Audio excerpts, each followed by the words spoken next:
Muy bien, vamos a continuar entonces con nuestra clase dentro de la unidad número 1.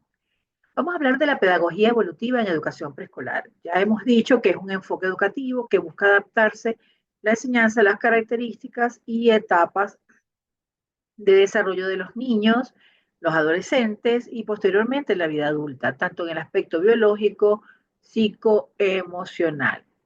Este paradigma reconoce entonces que cada infante es importante dentro de su aspecto individual y tanto del aspecto socializador, el aspecto biopsicosocial.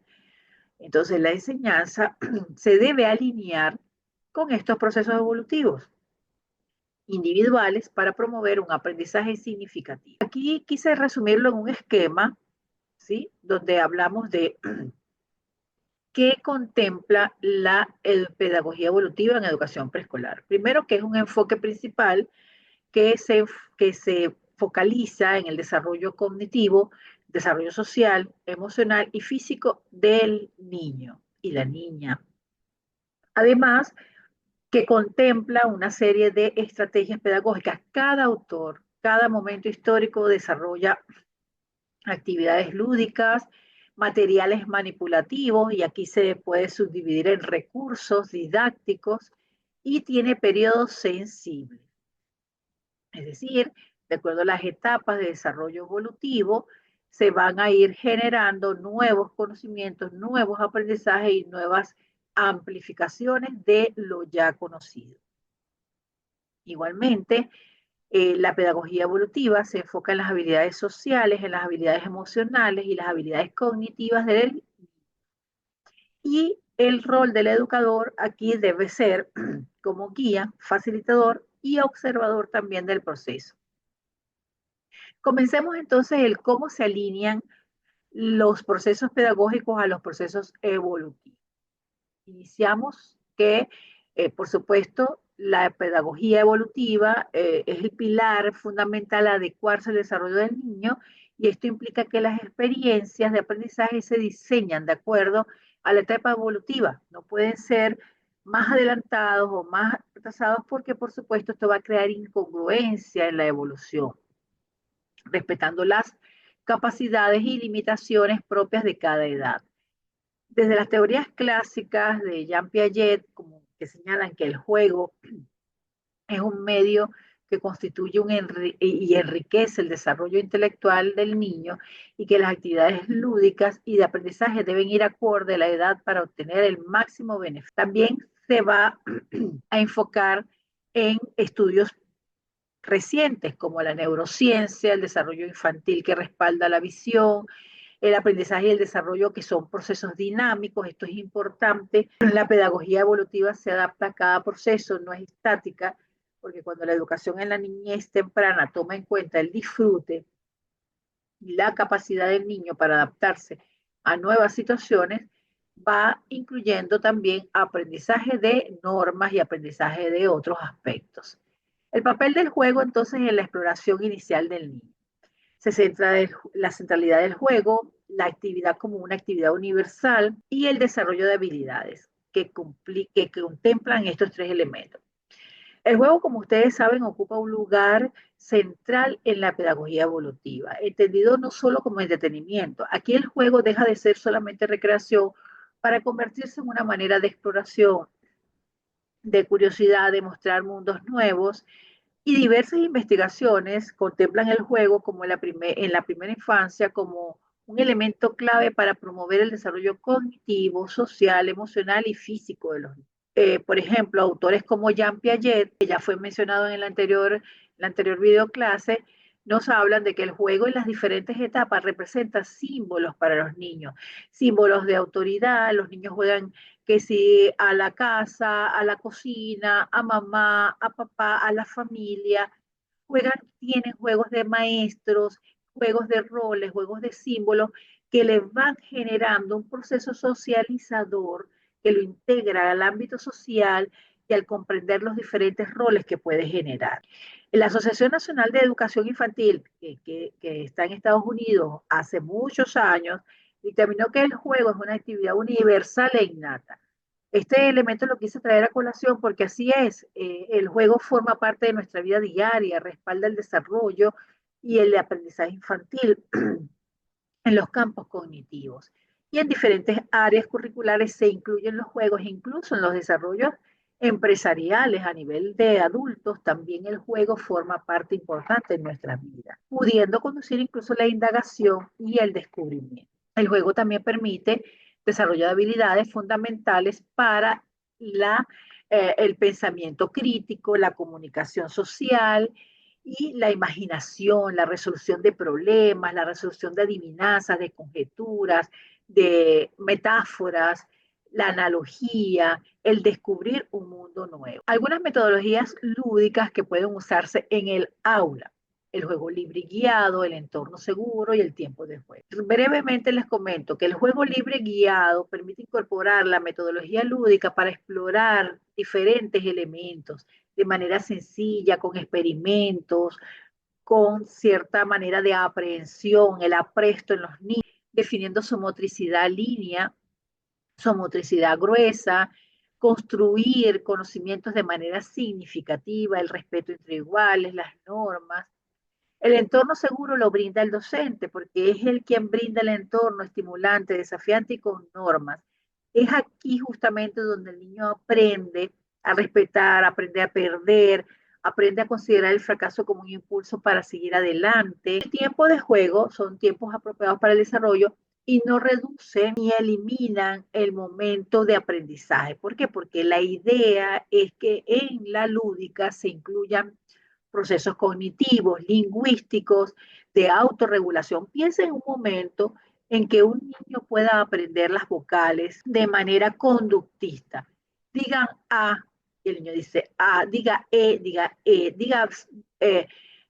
diga I, pero si el niño lo asocia con una canción, vamos a aprender las vocales y con los animales o con cosas, lo va a asociar, aprender por analogías, aprender por simbologías en la vida, es muy importante en el tiempo de juego. Vamos a empezar entonces con los pioneros que le dieron vida a la pedagogía evolutiva. Yo voy a nombrar aquí los principales, lo que a juicio consideré importantes en este momento.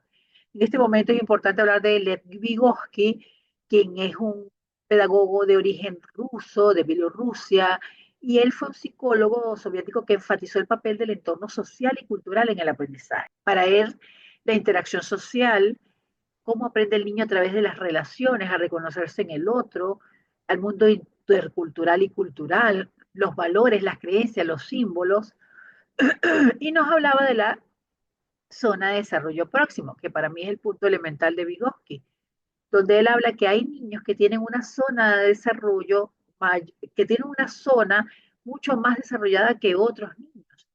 Bueno, esos niños pueden ayudar a otros a impulsar en la zona de desarrollo potencial, que no la coloco acá, pero es importante cómo él consideraba el trabajo colaborativo en el aula como un elemento clave para crear el andamiaje, que el andamiaje se dé guiado por el docente, pero entre los iguales, entre los niños. Entonces, este aprendizaje social y situado permite que las prácticas se desarrollen tanto en la cultura, donde el niño puede hacer por sí solo algunas cosas, pero puede necesitar al adulto que lo guía.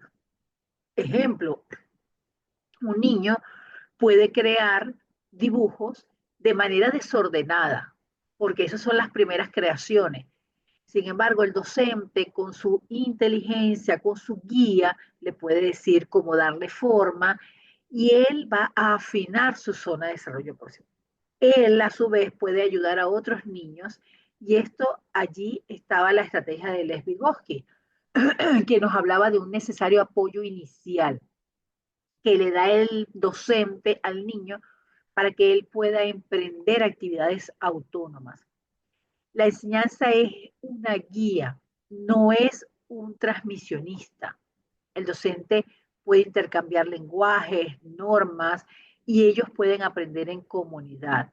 La internalización del niño a través de conversaciones, juegos, tradiciones, canciones, permite que se convierta en un elemento clave en un aula. y la contextualización.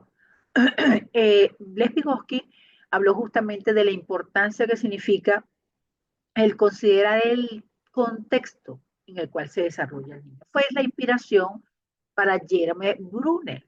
Brunner, quien posteriormente nos habló del aprendizaje por descubrimiento, que quien afirma o afirmaba, es un estadounidense nacido en Nueva York en 1915, quien hablaba de que el docente crea el andamie para que el niño pueda descubrir, el andamiaje, crea las condiciones. Y eso es temporal. Luego el niño de manera autónoma continúa su proceso. Entonces, el rol de docente es de guía, facilitador, diseñador de ambientes, estimula la curiosidad, tiene algunas ventajas que ayuda al niño a descubrir su pensamiento crítico, su comprensión profunda, su motivación intrínseca.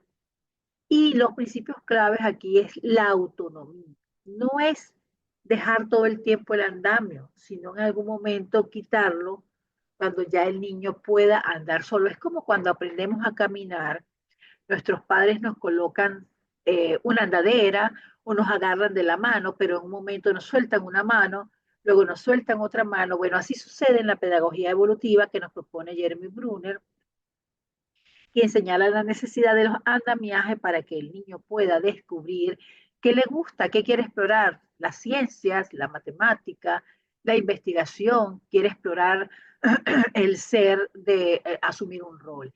Es en estas etapas donde se dan juegos simbólicos también en clase y los niños juegan diferentes roles, pueden ser bomberos, pueden ser abogados, pueden ser jueces. Una autora que a mí particularmente me fascina, que es María Montessori, les recomiendo a quienes no han visto su película que la vean. Señalaba, aquí hay una frase clave de ella que dice, si criticas mucho a un niño, él aprenderá a juzgar. Si elogias con regularidad, el niño aprenderá a valorar. Recordemos que Montessori, italiana, ella surge en una época donde los hombres tenían mucha preeminencia en el mundo de las ciencias y le toca luchar tanto con los prejuicios que existía con los niños con discapacidad o sin discapacidad, como también con los prejuicios hacia las mujeres. Le tocó asumir frente a la Academia de Ciencias y frente a la Academia de Educación de la época ciertas prácticas que iban a incidir en el aprendizaje activo, los ciclos largos y en la vida práctica de los niños. Por ejemplo, ella es una de las que para mí se quedó grabado el hecho de que si no escuchas la bulla de un niño, preocúpate. Si hay bullicio, si hay gritos, si hay niños sudados, si hay niños que quieran, entonces ellos están siendo felices. Y esto tiene sentido en la pedagogía evolutiva. Decía hace poco una maestra que le preocupa que los niños llegan después del recreo olorosos a pollito remojado, que llegaban los niños. Y justamente esa preocupación ya está dándonos una alerta de que nos queremos cercenar de alguna forma la autonomía. Hay que promover la higiene, hay que promover la limpieza de los niños. Bueno, para eso hay que generar espacios donde el niño de autocuidados, espacios de autoeducación, donde el niño se ve a sí mismo y tenga confianza para poder tener una disciplina interna que le permita decir, no huelo bien, voy a bañarme, voy a mejorar mi higiene. Entonces, María Montessori es una de las pioneras del aprendizaje en libertad para los niños en el ámbito de la pedagogía. Luego vamos con Ausubel, quien es el padre del aprendizaje significativo. Él nace en 1918, ya en pleno desarrollo de las ciencias sociales en Brooklyn, Nueva York, y es conocido por esta teoría del aprendizaje significativo. ¿En qué se basa el aprendizaje significativo? Principalmente en generar aprendizaje profundo, autonomía y confianza y desarrollo cognitivo en los niños. Estas teorías quiero agregarles que no solamente son para el desarrollo de la etapa de preescolar, también inciden ya en etapas más adelante en el ámbito de la educación básica, el ámbito de la educación primaria, porque se extienden hacia el hecho de que el rol del educador es facilitador, diseña experiencias para que el niño quiera seguir aprendiendo y es un guía que genera reflexiones. El fundamento del aprendizaje significativo son los conocimientos previos que tiene el niño. para qué le sirven, qué puede mejorar, qué puede corregir. ¿Cuáles pueden ser algunos ejemplos para aplicar el aprendizaje significativo de Brunner? Bueno, las canciones con reflexiones, los cuentos, las metáforas, las parábolas, las fábulas, y actividades de clasificación, clasificar números, clasificar objetos, clasificar elementos en clase, proyectos temáticos que hablen de la Tierra, de las estrellas, de las ciencias, del arte, de la historia, juegos de exploración, relación sustancial y organizaciones previas. En los organizadores previos, él tiene una especial consideración porque él asume que los niños, de acuerdo a cada etapa, van a ir organizando sus procesos de adquisición del aprendizaje. Y es donde él habla de que los niños filtran aquello que no les interesa y van delineando de alguna u otra manera qué quieren ser cuando sean grandes, o qué aspiran, o qué les gusta, la ciencia, la música, las lenguas, la literatura, les gusta más escribir, les gusta más recitar. Todo va a depender de cómo eso se va quedando en él, cómo trasciende. Bueno, ya vamos hacia los procesos de adaptabilidad necesarios en el aprendizaje. Es importante que tomemos en cuenta que en la pedagogía evolutiva deben privarse tres elementos. Primero, las diferencias individuales de cada ser humano. No puede hablarse de una pedagogía uniforme, general. Tenemos que hablar de una pedagogía también a veces diferenciada. El aprendizaje debe ser personalizado. Esto lo dicen lo afirman diferentes autores, en que el docente debe atender la integridad del aula, debe atender la personalización. Recordemos que el aula es un mosaico de conocimientos. ¿Por qué? Porque cada uno trae una historia, tiene una situación, cada niño tiene una situación en su hogar y ahí está nuestra pericia como docentes, el poder indagar de acuerdo a lo que los demás autores nos han planteado, el cómo nosotros podemos crear experiencias en las cuales el niño se sienta feliz y pueda aprender. Porque una de esas situaciones puede ser que encontremos necesidades educativas especiales donde tengamos que hacer inclusión, donde tenemos que hacer actividades que diferencien la instrucción, sobre todo cuando hay niños con cuestiones lingüísticas, debemos a buscar el apoyo y la colaboración de otros colegas, hacer un currículo adaptativo,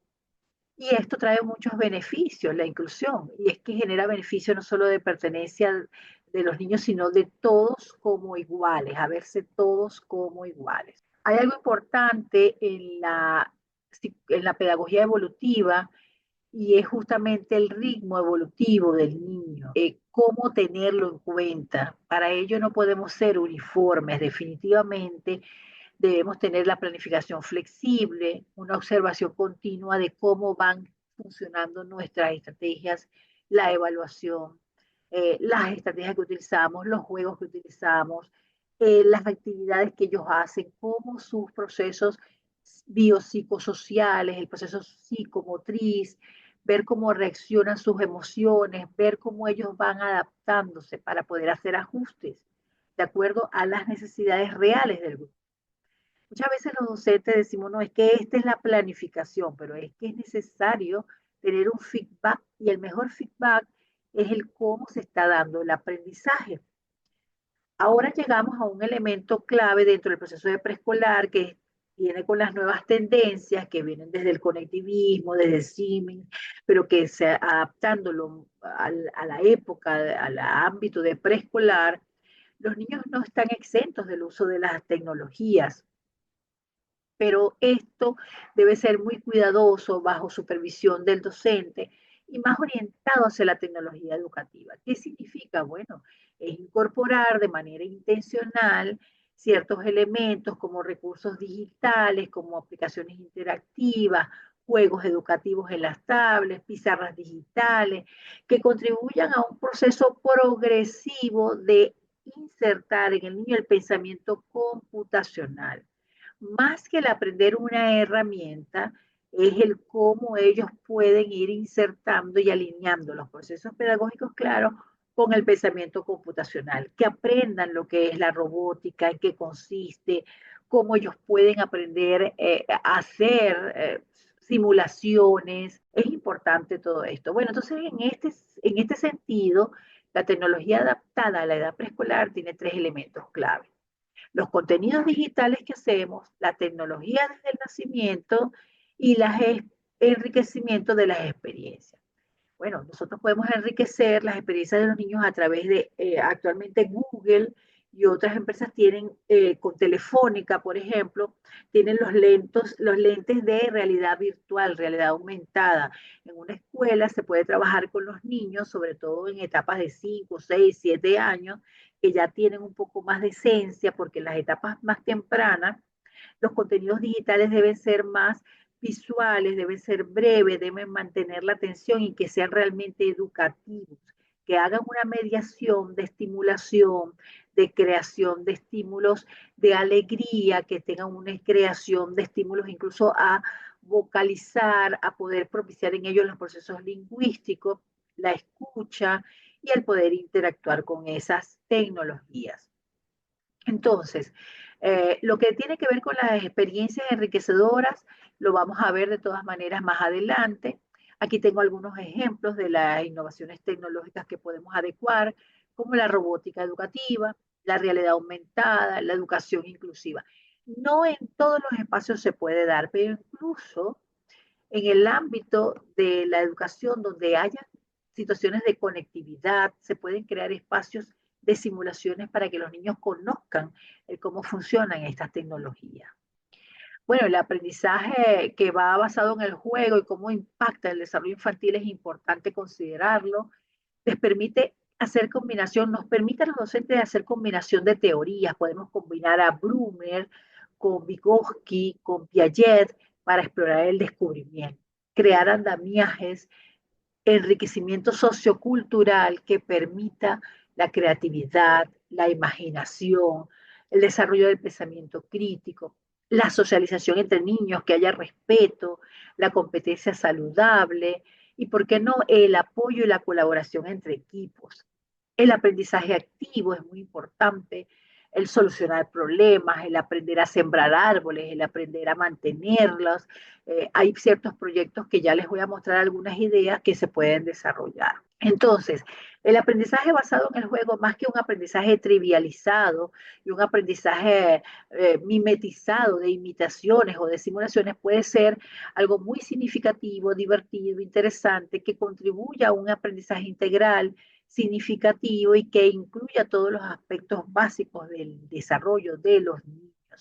Además, y estimule la creatividad y la innovación necesaria para que el niño sienta cada día cómo aprende algo diferente. Bueno, aquí ya he hablado de estos beneficios que es importante que los tomen en consideración. La socialización y todo lo que implica la socialización, el aprendizaje activo y todo lo que implica que el niño esté activo, que esté curioso, que tenga incluso desafíos, y el desarrollo motor. Es importante la motricidad gruesa, la motricidad fina, el que él aprenda a correr bien, a saltar, porque cuando un niño corre y se cae, allí hay una alerta de qué sucede. Puede ser que se haya caído por algo que pasó allí, pero también puede ser que tenga alguna dificultad para poder correr, como también la fina, encajar piezas, hacer rompecabezas, poder dibujar, poder cortar con una tijera.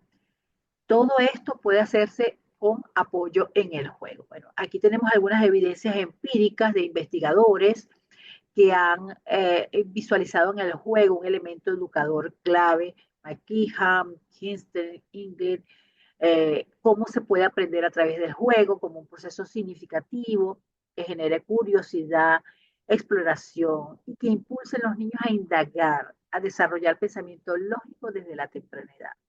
Uno de los principales problemas en la actualidad con los jóvenes es justamente a veces esa falta de sentido común, de integración, de solidaridad, de respeto a las normas, que es importante desde temprana edad se pueda estimular.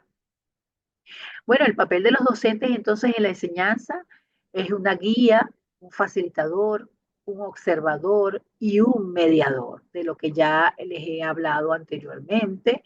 Es importante entonces atender a la diversidad desde una observación continua, no ir en automático, los rincones de aprendizaje. Cuando hablamos de aprendizaje de los rincones es justamente el cómo el niño construye un mundo que lo puede compartir. Y ahí podemos descubrir elementos clave en el desarrollo individual y colectivo. La diferenciación curricular. Ya en el anterior video les decía que no podemos hablar de la homogeneización total de la educación. Hay que educar en la heterogeneidad.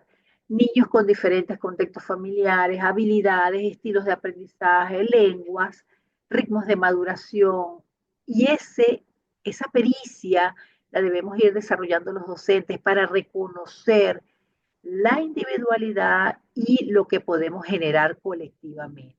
Bueno, aquí hay algunos proyectos de adaptación al preescolar, aprendizaje basado en proyectos, rotación de tareas, flexibilidad docente que debemos tener, algunos usos de la tecnología, como ya les dije, aprender a enriquecer el aula, la robótica, la realidad aumentada, el trabajar con las tablets, las pizarras electrónicas, algunos procesos conclusivos. Tenemos 4 elementos clave que quiero señalar ya para finalizar.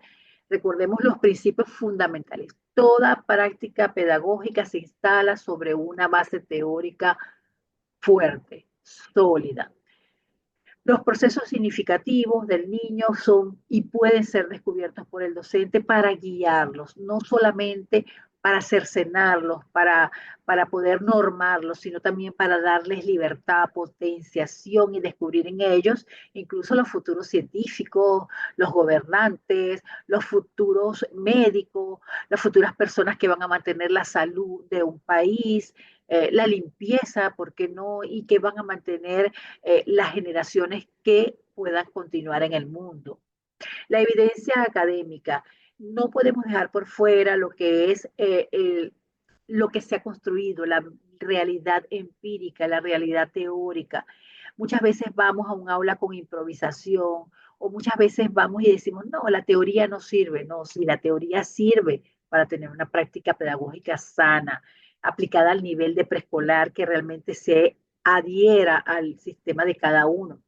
Entonces, la pedagogía evolutiva debe fomentar en cada niño el amor por aprender, por desarrollarse plenamente. Esto es vital. Aquí les dejo algunas referencias y los invito a seguir trabajando, a seguir revisando cada uno de los elementos que aquí estamos señalando para que puedan responder el foro y para que podamos seguir avanzando. Gracias.